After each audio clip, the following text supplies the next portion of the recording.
I took some time for myself. If I'm being honest, I was a little frustrated with the business of music. I had to learn. I got into this for the love of it, for the fun of it. It was something that I enjoyed doing. It was my voice. I found my voice, through hip hop. And obviously, when you step into the reins of trying to make it professionally and putting it out for people to see and people to consume and all that, you have certain expectations for yourself or whatever. And in that time, I didn't feel like things were moving at the rate that I felt like it should move at.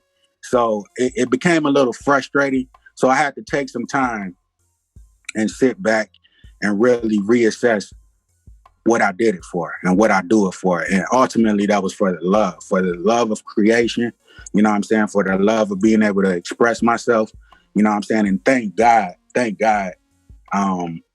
I had people who, one, were in my corner that was continuously pushing me to create or inspiring me to get back into it. And I had people who were thankfully listening to what I have done in the past and giving me good feedback on it. And, that was motivation to get back to it. But in that time, I was working a job, you know what I'm saying? Just dealing with a lot of real life issues, working a job, dealing with the whole, bills and, trying to acquire things as a young Black man, those type of things. So I music kind of was on the back burner, but it was always on my mind every day. You know what I'm saying? I was just trying to figure out the right way to attack it. The right people, I had to find my tribe as well. You know what I'm saying? Shout out to Black Opera. I had to find like-minded individuals who saw what I saw, you know what I'm saying, and believed the way that I believe, you know what I'm saying? And then we would, and I found those guys. I knew them the whole time. It was people that I basically grew up with. Majestic Legend, Buff One, and they definitely motivated me and definitely pushed me to not even be good, but even be great. You know what I'm saying?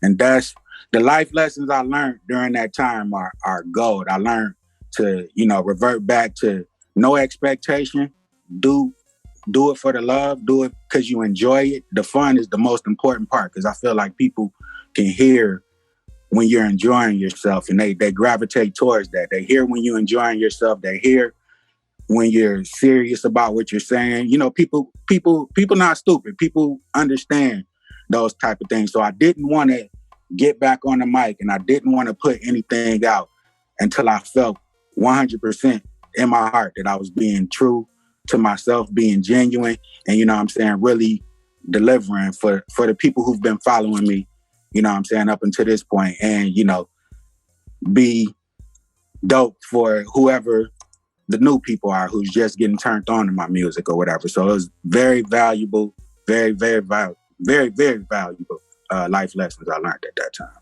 So that came along organically. Like I said, I knew dudes for a long time, you know what I'm saying? Since I started releasing music professionally and even beforehand, you know what I'm saying? I think the only thing that clicked was time and age and perspective, you know what I'm saying? We just realized that it's strength in numbers, you know what I'm saying? We realized that we're stronger together than we are apart. And we were never really apart.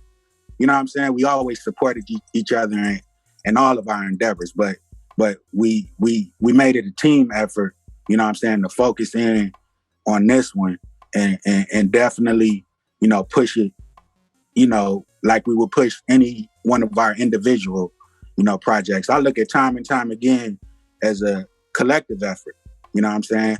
It's my project, but I look at it as a collective effort. You know what I'm saying? They put just as much into it as myself. You know what I'm saying? And I'm thankful for that. I feel like that's just the way going forward, man. Like being in harmony with your people. You guys understanding each other's strengths, weaknesses. You know what I'm saying?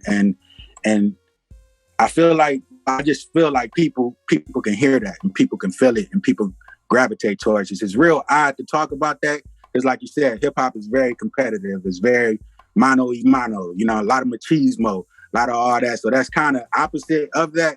But I just see that working. I mean, that's where I come from, a place of I come from that place, and that's just what I work comfortable in. You know what I'm saying? I can be competitive and da, but what feels comfortable is working with my brothers, you know what I'm saying? And pushing everything forward. And that's iron sharpen the iron, you know what I'm saying? Like creatively. And I feel like that's the way to go, man. That's the way to go.